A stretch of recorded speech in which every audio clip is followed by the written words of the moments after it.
দাঁড়াও দাঁড়াও 5 মিনিটের এই ব্রেকফাস্টের রেসিপিটা দেখে যাও। যদি না দেখো তোমাদেরই লস, আমার কি। আজকে আমি তোমাদের সাথে শেয়ার করছি ব্রেড পিৎজার দারুণ একটা রেসিপি। বাচ্চা থেকে বড় সকলেরই এটা খুব পছন্দ হবে, খেতে এত টেস্টি হয়।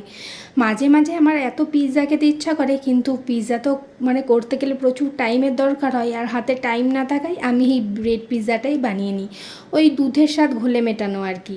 তো এখানে প্রথমে আমি অর্ধেকটা ক্যাপসিকাম নিয়ে নিয়েছি, আর এখানে পেঁয়াজ নিয়ে নিয়েছি।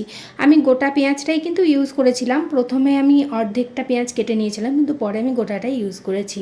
পেঁয়াজটাও এখানে এরকম করে কেটে নিয়েছি। তারপরে দেখতেই পাচ্ছ পেঁয়াজগুলোকে আমি ছাড়িয়ে নিলাম। এরপর একটা প্লেট নিয়ে পেঁয়াজটা আর ক্যাপসিকামটা আমি রেখে দেবো। আর একটা জিনিস এখানে আমি ইউজ করছি, সেটা হচ্ছে সুইট কর্ন। তো ওটা আমার কাছে ফ্রোজেন রাখা ছিল, সেটা আমি ইউজ করছি। তোমরা চাইলে না এখানে টমেটোও ইউজ করতে পারো, টমেটোর বীজটা বাদ দিয়ে বাকিটা তোমরা এখানে ব্যবহার করতে পারো। এখানে আমি নিয়ে নিয়েছি ব্রেড। আমি এখানে ব্রাউন ব্রেড নিয়েছি, তোমরা চাইলে নর্মাল যে কোনো ব্রেড ইউজ করতে পারো। তো ব্রেডগুলো নিয়ে কি করব, একটা দিক করে সেঁকে নেব। দুদিক কিন্তু সেঁকবো না, একটা দিক সেঁকে নেব। আর আমি এখানে টোটাল 4টে ব্রেডের বানাবো, তো 4টে ব্রেড আমি এক পিঠটা এখানে সেঁকে নিয়েছি। তো যে দিকটা সেঁকে নিয়েছি সেই দিকটা ওপরে রাখবে, আর যে দিকটা সেঁকিনি সেই দিকটা নিচের দিকে থাকবে।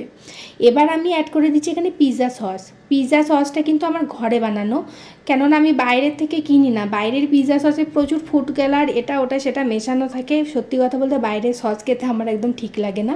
তো পিৎজা সসের রেসিপিটা যদি তোমরা দেখতে চাও আমাকে কমেন্টে বলো, আমি তোমাদের সাথে নিশ্চয়ই শেয়ার করবো একদিন। পিৎজা সসটা ভালো করে এখানে লাগিয়ে দিলাম। আর তোমাদের কাছে যদি পিৎজা সস না থাকে তাহলে তোমরা টমেটো কেচাপ আর অরিগ্যানো একসাথে মিক্সড করে এখানে কিন্তু লাগিয়ে নিতে পারো। বাচ্চারা এরকম সস টাইপের জিনিস খেতে প্রচুর ভালোবাসে, তো আমার মনে হয় কি বাড়িতে বানিয়ে তাদেরকে খাওয়ানোটা বেশি হেলদি হবে। তো তোমরা যদি যে কোনো সসের রেসিপি যদি তোমরা দেখতে চাও আমাকে বলো, আমি তোমাদের সাথে সমস্ত রকম সসের ভিডিও শেয়ার করব, কেননা আমি নিজেও ঘরেই বানাই সস। এরপরে আমি ওপর দিক থেকে একটুখানি এখানে প্রসেস চিজ গ্রেট করে দিয়ে দিয়েছি, যে কিউব চিজগুলো পাওয়া যায়। আমি এখানে আমুলের ইউজ করেছি বলেই দিলাম। আর তারপরে ওপর দিক থেকে পেঁয়াজ, ক্যাপসিকাম, সুইট কর্ন সমস্ত কিছু এখানটা করে আমি এবার অ্যাড করে দেবো।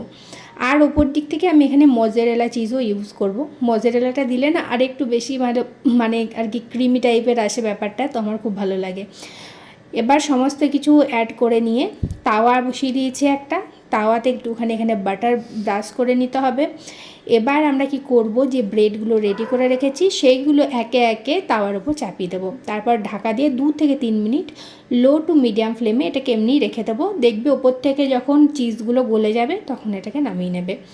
এরকম করে বাকি দুটোও আমি এখানে করে নেব।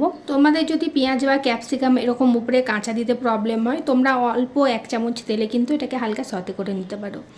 এরপরে দেখো আমার সব ব্রেড পিৎজাগুলো একদম রেডি হয়ে গেছে। ওপর থেকে আমি অরিগানো ছড়িয়ে দিচ্ছি, আর দুটো ব্রেড পিৎজাতে আমি একটু চিলি ফ্লেক্স ছড়িয়েছি, কেননা আমার হাজব্যান্ড চিলি ফ্লেক্স খেতে একদম পছন্দ করে না, তাই ওর দুটো রেখে আমার দুটোতে আমি ছড়িয়ে নিয়েছি।